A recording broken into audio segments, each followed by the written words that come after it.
I've just had an idea or an epiphany, and that concerns the payment of reparations to Black Americans.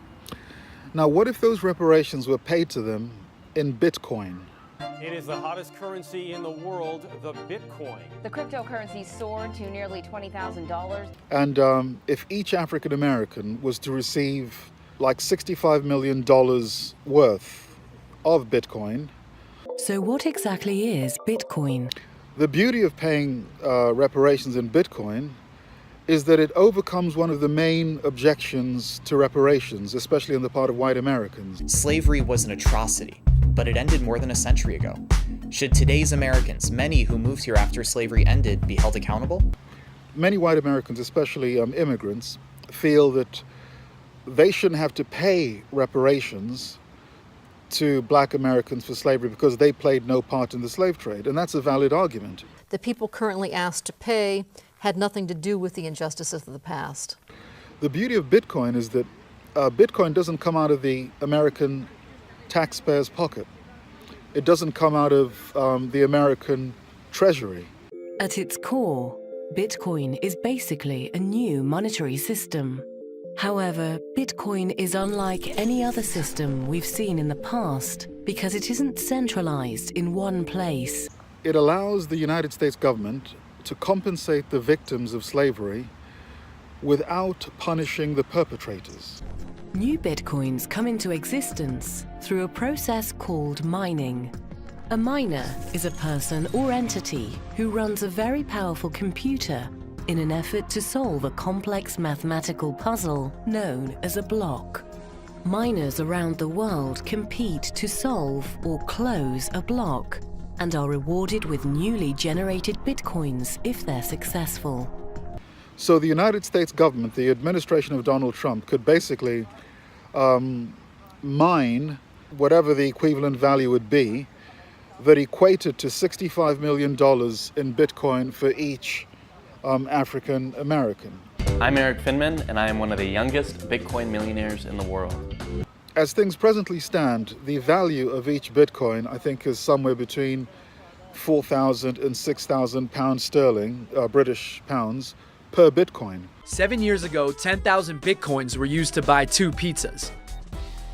Now, one is worth over $10,000. And as you may know, there's only a total of 21 million Bitcoin in circulation, or that will ever be coded into circulation. One thing that has made the value of Bitcoin skyrocket is that it is a limited supply. There will only be 21 million Bitcoins ever in existence.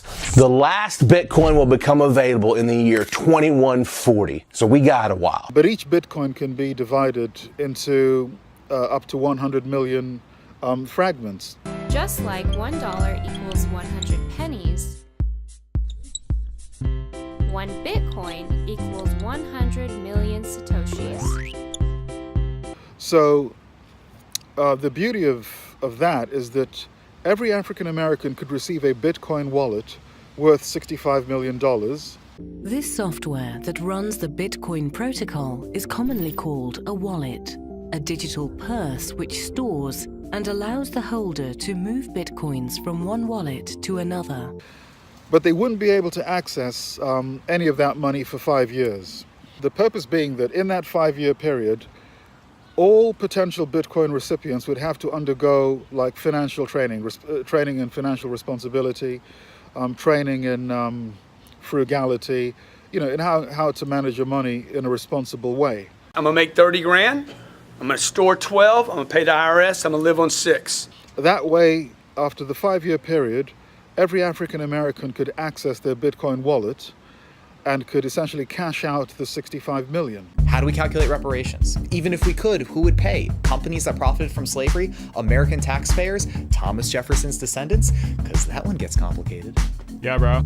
Now, to people who think that 65 million may be too much to pay Black Americans, or each African American, just consider the fact that a few years ago, the sportscaster Erin Andrews was paid $55 million because somebody, like a peeping Tom, had spied on her through her keyhole and taken a video of her while she was getting undressed. I'm so angry. This could have been stopped. And a court decided to pay her $55 million just for the fact that she was filmed naked. Now at 11, a $55 million verdict. Erin Andrews just winning her lawsuit over that nude video. Now, I think any fair-minded person would agree that if that's the compensatory benchmark by which a relatively minor injury like that done to Erin Andrews' pride is remedied, then nobody can reasonably argue that the descendants of slaves, generations of slaves, should be entitled to any less than an Erin Andrews. The Atlantic slave trade, occurring from the late 15th to the mid-19th century and spanning 3 continents, forcibly brought more than 10 million Africans to the Americas. Another added benefit of compensating African Americans with Bitcoin is that the United States government would probably have to mine something like $200 billion worth of Bitcoin. And once the United States government effectively put the weight of the United States Treasury behind Bitcoin and essentially adopted it as an official currency, the value of Bitcoin would skyrocket to probably something in the region of 20 to 40 trillion dollars. The value of one Bitcoin recently jumped from a few $100s in 2016 to nearly $20,000 around the edge of 2017. The beauty of that is that in addition to making it possible to pay African Americans reparations, the United States government could also pay down its national debt. How will Donald Trump deal with the colossal $20 trillion debt racked up by the federal government? Through an effort to compensate African Americans for a historical wrong, the United States of America could overnight wipe out its entire $21 trillion national debt. The U.S. government just hit a record, but not one with bragging rights. We are in debt, a lot of debt. The beauty of this compensatory scheme would also be to, if the United States government was to essentially get behind Bitcoin, it could effectively restore the gold standard, since Bitcoin is considered a form of digital gold. Gold. Gold has been money and a store of value for thousands of years. Today, gold is mined all over the world.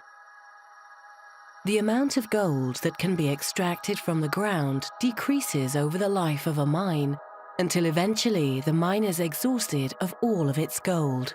Bitcoins are also mined in a similar fashion.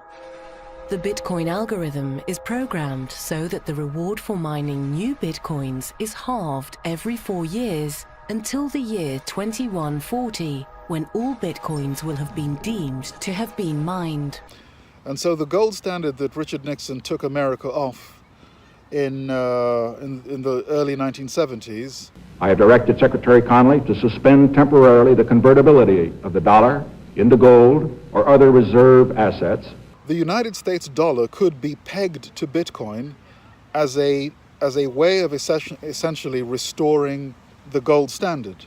Bitcoin uses the blockchain by tracking records of ownership over this digital cash, so only one person can be the owner at a time, and the cash can't be spent twice, like counterfeit money in the physical world can. In addition, by adopting Bitcoin as an official currency, and essentially as a kind of replacement for the US dollar, that could pave the way for Bitcoin being adopted as a single global currency. As far as the currency devaluations, I've been complaining about that for a long time. And I believe that we will all eventually, and probably very much sooner than a lot of people understand or think, we will be all at a level playing field. Now, one of the ways in which the Trump administration could mine the Bitcoin would be to use the supercomputers that are part of the Department of Energy's Nuclear Weapons Stockpile Stewardship Program. Summit is anticipated to be the fastest and smartest supercomputer in the world. It's geared up to be 5 to 10 times faster than Oak Ridge's previous supercomputer. It's ready to revolutionize the world. Now, these monster machines, if loaned to the US Federal Reserve, possess the computational power to carry out a Bitcoin mining exercise on the scale necessary to churn out the trillions of dollars in Bitcoin necessary for slavery reparations, as well as to pay down the US national debt. When you think about 40 acres and a mule, the promise that slaves would receive after the end of slavery, which never occurred. The payment of African Americans reparations in Bitcoin would have the effect of taking African Americans from the bottom rung of American society to the top. They would basically go from being America's underclass to being America's privileged elite overnight. Eddie is the CEO of Brown Capital, a firm with over $8 billion in assets under management.